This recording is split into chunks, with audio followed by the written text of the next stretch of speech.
Coming up on this week's Falcon Fever, the men's basketball team soars through the Peach Belt Conference tournament only to fall short in the championship game. Hear what's next for the Falcons. And the baseball team trumps Flagler in a 3-game series. Plus, our player of the week doesn't dribble, basketball, or swing a bat. Find out who it is. Falcon Fever starts now.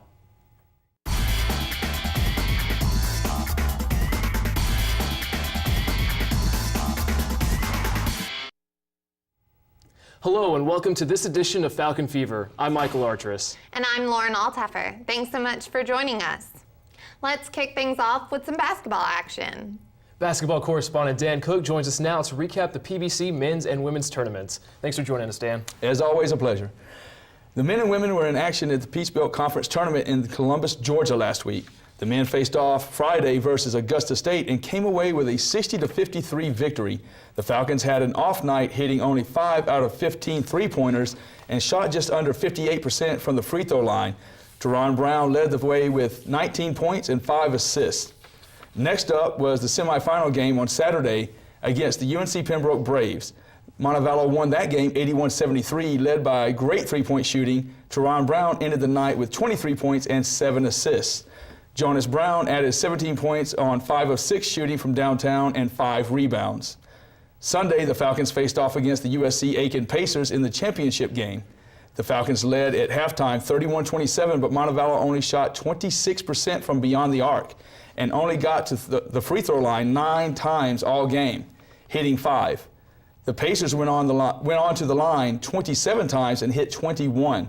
The Falcons were up by as many as 12 points before malfunctioning whistles sent the Pacers to the line for 18 out of their 27 attempts in the second half.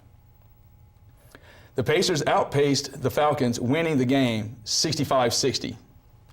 Now, you were actually at the game. What was the atmosphere like there at the tournament?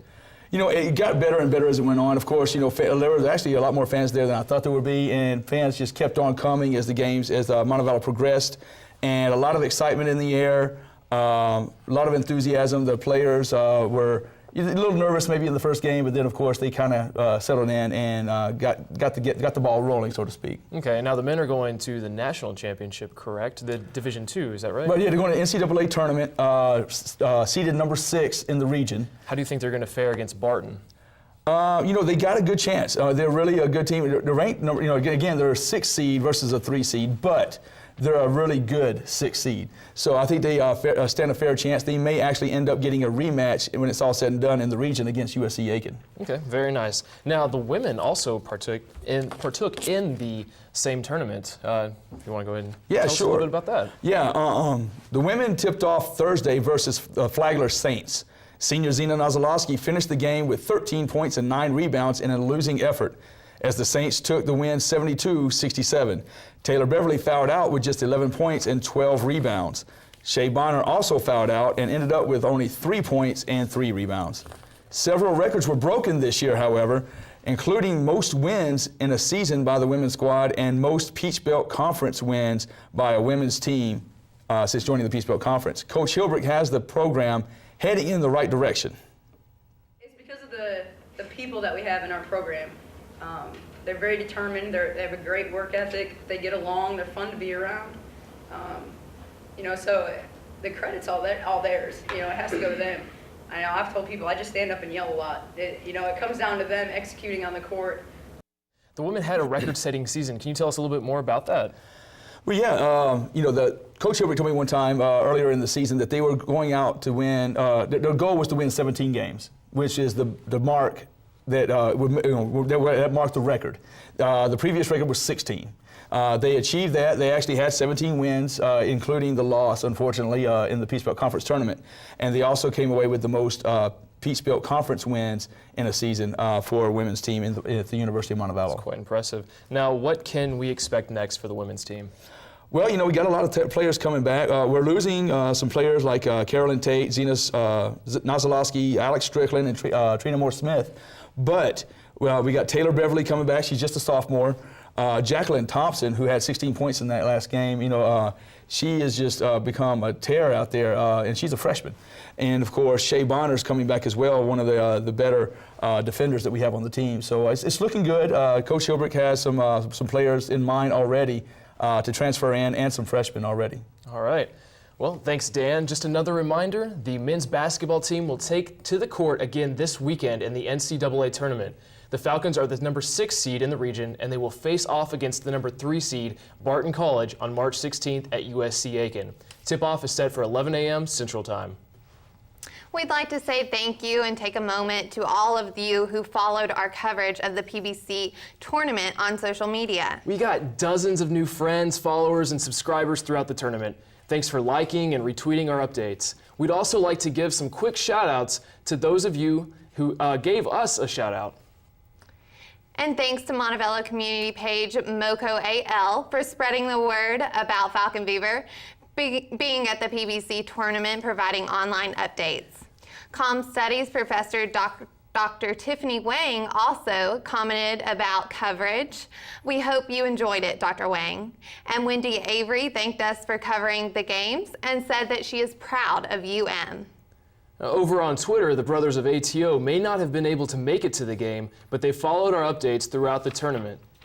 And Melcy Lou Guyton also thanked us for the updates during the girls' game. We'd also like to thank UM librarian Jason Cooper and the women's head basketball coach Cindy Hilbrich for all of their interactions with us online throughout the weekend. The university's inaugural track and field season got off to a fast start on Saturday.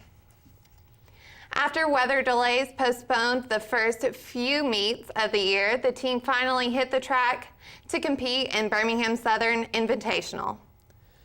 Now a two-sport star, fan favorite Kaylee Glover won the individual title in the 5,000-meter race. Glover finished the race at 5 minutes and 38 seconds, more than 11 seconds faster than second-place Jennifer Cooper of Mississippi College. Junior Lauren Riccia finished 10th in the 1,500-meter run at 5 minutes and 6 seconds, while sophomore Madison Brown placed 5th in the javelin throw with a distance of 113 feet and 3 inches. Thanks to UM's Dr. Tiffany Wang for shooting these pictures at the meet. Switching gears to the Diamond, the Falcons took on PBC opponent Flagler College in a 3-game series on March 9th and 10th, looking to add to their winning record. In the first game, the Falcons started off early, posting 3 runs in the first 2 innings, but it was a huge 7-run in the 5th inning that sealed the game. The Falcons managed 17 hits during the game and were led by sophomore Pablo Martel, who went 3 for 4 on that day. Senior Michael Shreves picked up the win for the Falcons, allowing 8 hits and posting 7 strikeouts over 8 innings en route to a 12-2 win. In the game 2 of the doubleheader, the Falcons once again started off quickly. Montevallo scored 4 runs in the second inning, 4th and 5th innings, sparking a 14-6 win. Junior Josh Clemens earned the win for the Falcons, pitching 8 strikeouts, while freshman Jake Christensen picked up his first save to the season, throwing 8 hitless innings to end the game. The third game of the series was a close one. The Falcons jumped to a 4-0 lead in the first inning, but allowed the Saints to work back into the game. Flagler tied the game at 4 in the 5th inning, only to be answered by the Falcons taking a 6-4 lead. Flagler once again worked their way back into the scoreboard, tying the game late in the 8th inning. The teams remained tied until extra innings, where Jackson Slade drove the fellow junior Austin Dubberly for a walk-off single to win the game for the Falcons. Falcon Fever correspondent Sydney Fields caught up with Dubberly to talk about his game-winning effort. Well, it was a hard-fought battle. We won the first 2 games against Flagler, so we knew they were going to come out and really give us a fight today, and went to extra innings and everything, but we found a way to pull through, and it was a really good win for us, As of showtime, the Falcons are preparing to face the number 9 ranked UAH here on campus tonight, followed by a 3-game series against Columbus State on March 15th and 16th. This series against Columbus State is also UM's Alumni Weekend. Keep an eye on our Facebook and Twitter pages for results from those games. The tennis team was back in action over the weekend.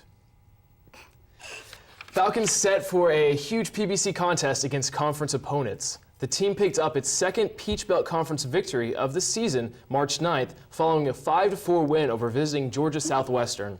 The Falcons, who are 5-4 overall, 2-3 in PBC play, won 3 singles matches and 2 doubles matches against the Hurricanes.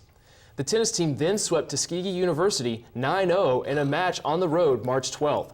The Falcons won all 6 singles and all 3 doubles as they completed a season sweep of the Tigers. Sophomore Nikki Polsarova moved to a 10-0 record this season in singles after defeating Tuskegee's Kimberly Bowen 6-0, 6-1 in the number 1 singles match. Now, just before showtime this Wednesday, the Falcons lost to the Columbus State Cougars here at home. The Cougars took the match 8-1. UM's Nikki Polsarova took on number 6 ranked Paula Sagai, winning the first set, but dropping the next 2. Up next, the Falcons hit the road to face off against 3 PBC opponents within the next week. First up is Francis Marion on March 17th at 10 a.m. on the road. The women's team will then travel to UNC Pembroke to go up against the Hawks on March 18th at 11 a.m.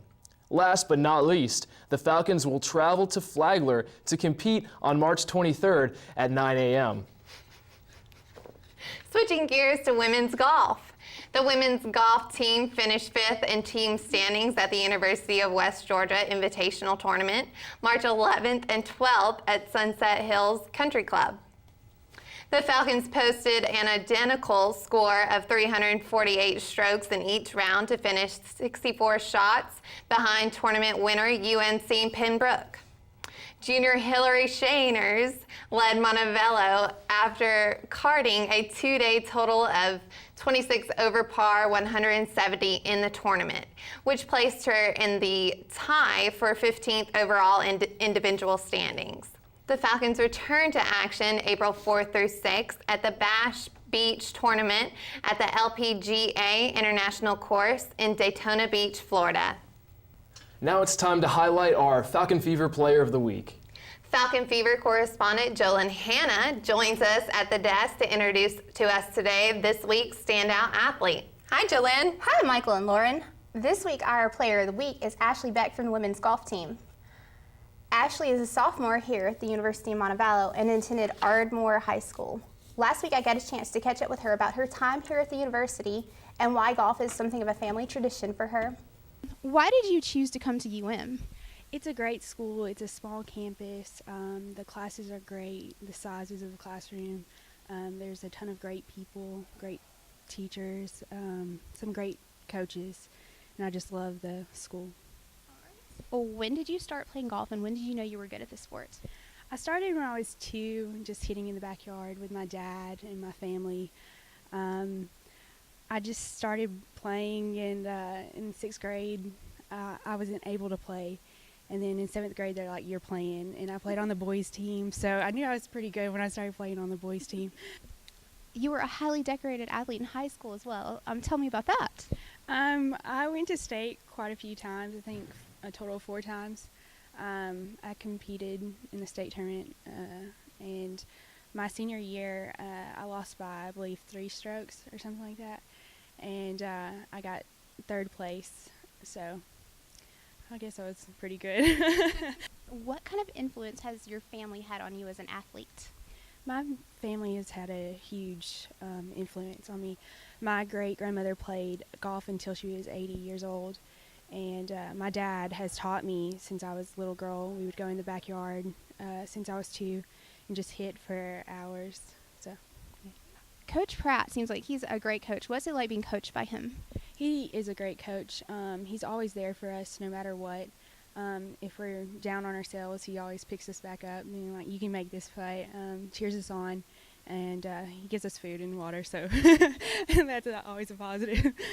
Thank you, Ashlee Beck, our Falcon Fever featured athlete of the week. If you would like to suggest an athlete for Falcon Fever Featured Player of the Week, contact us through our Facebook or Twitter pages. This brings us to our Falcon Fever Fan of the Week. This week's featured fan is Jeffrey Purvis. Jeffrey is a UM alum and a huge fan of Montevallo sports. He went to Georgia to watch the Falcons in the PBC tournament this weekend, and he also shared pictures of the game with us on Falcon Fever Facebook page. Thanks, Jeffrey. Remember, you can get more Falcon Fever on YouTube and through social media. You can watch current and past episodes of Falcon Fever on the MassCom channel on YouTube. Just search for Montevallo 4U. And be sure to add us as a friend on Facebook or subscribe to us on Facebook.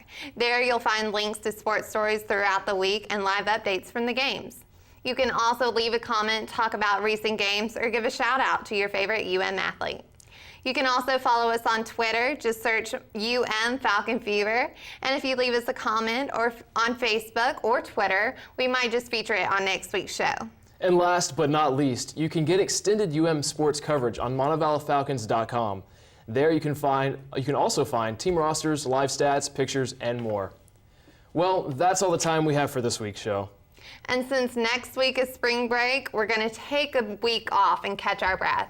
Be sure to tune in next time. Until then, have a great break, everyone. We'll see you later.